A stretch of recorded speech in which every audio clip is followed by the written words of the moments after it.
Hey guys, this is Matt Brunet, and welcome to Movie News Weekly, hosted by FilmBook.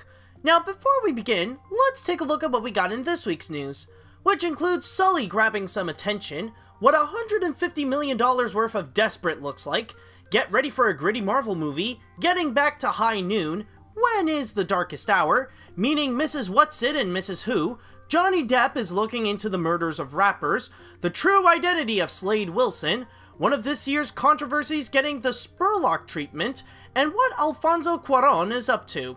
So with that said, let's get things started. Sullenberger went to save the box office like he did with those passengers.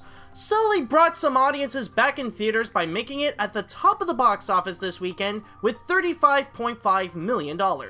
This would put the film among the top 5 biggest openings in September. However, Sully wasn't the only one who grabbed attention. In second place, the horror film When the Ball Breaks didn't appear as strong as Scream Gem's last film, but still managed to earn $15 million.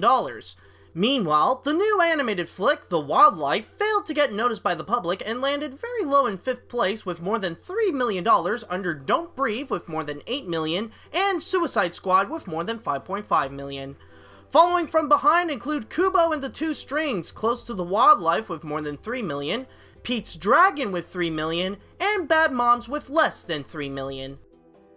While some are debating if either Tom Hiddleston or Idris Elba would be the next Bond, maybe there won't be a change after all.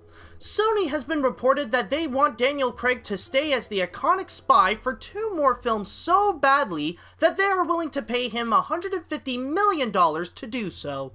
Sources state that the studio is desperate to secure the actor's services while they place in a younger long-term successor. Daniel's the key for a seamless, safe transition as far as Sony and Bond bosses are concerned, and they're prepared to pay a king's ransom to make it happen. After the release of the last James Bond film, Spectre, Craig had been very vocal about his recent distaste for the part and vowed to never play the part again. There had been no word yet if Craig did decide to take the money or not. Take it from Black Panther himself that things could get a lot darker. In an interview with CBR.com, Chadwick Boseman, who will play Black Panther himself, T'Challa, said that the film will be grittier than most other films from the Marvel Cinematic Universe. Boseman stated, "I'm glad that I'm not in an Ant-Man. I'm glad that the tone of Black Panther may be a little grittier. I just wanted to establish that from the beginning, that's what we're doing, that's what I intend to do. I feel like we'll end up in a place that I've always wanted to be when I look at superhero movies. Those are the ones I like the most. It's exciting to do that." The character of Black Panther first appeared in the MCU this year with Captain America Civil War, and his own movie will be coming out on February 16th, 2018. Jackie and Owen aren't done playing as cowboys. Jackie Chan and Owen Wilson will be making a 3rd installment of the Shanghai Noon franchise. MGM also brought in Napoleon Dynamite's Jared Hess to be the director, and the company brought back Miles Miller and Alfred Goh to write the story and be the executive producers. The previous installments, Shanghai Noon and Shanghai Nights, weren't necessarily the most profitable films, as they both made a total of $188 million worldwide. Jackie Chan's newest film, Skip Trace, is currently fresh out of the oven in theaters. The hour has been set with its people.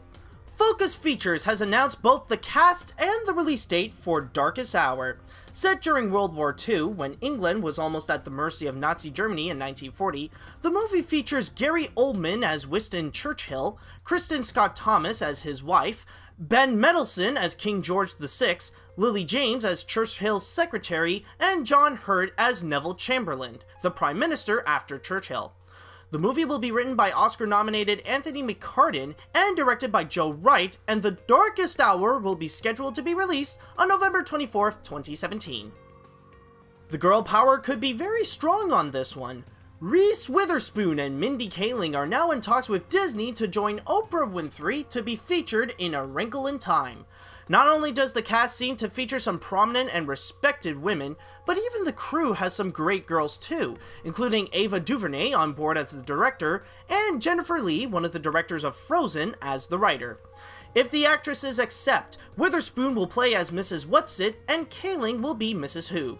A Wrinkle in Time will be based on the first book of the same name in the Time Quartet series by Madeleine L'Engle. Yeah, I'm sorry if this sounds unrelated, but can we please give this movie a better title so it won't be related to the Jim Henson movie? Johnny Depp is on board to star in Labyrinth. See the problem here?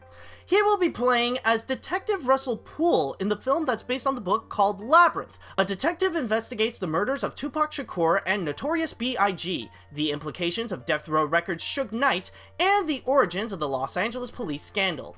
Brad Furman of Lincoln Lawyer is on board to direct, and Christian Cortrías is set to write the screenplay. Depp has previously played in the realm of true story crimes, but as the criminal as Whitey Bulger in Black Mass. Recently, you've heard about Deathstroke being in the next Batman flick. Now here's the guy that will play him. Joe Manganiello has signed on to play the next big villain in Ben Affleck's solo Batman film.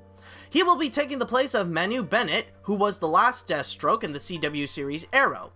The news has been confirmed by CCO and president of DC Entertainment, Geoff Johns, during an interview with Wall Street Journal.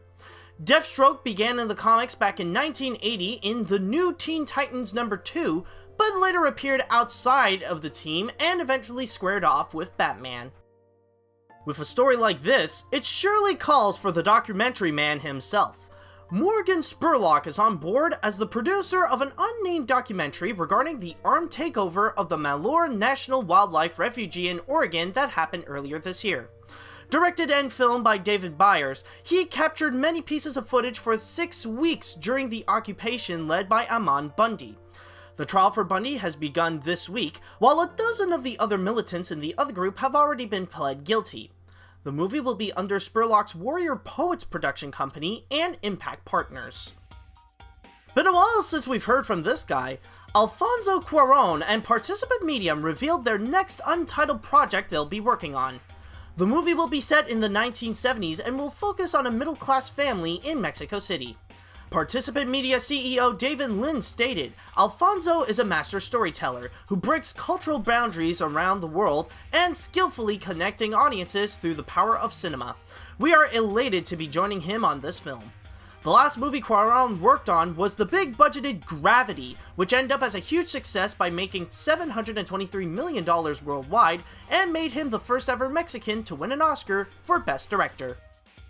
And that's all I've got for this week. Thank you guys so much for watching, and don't forget to head on down to film-book.com for all the latest movie and TV news, along with their columns on the box office and their theatrical release schedule.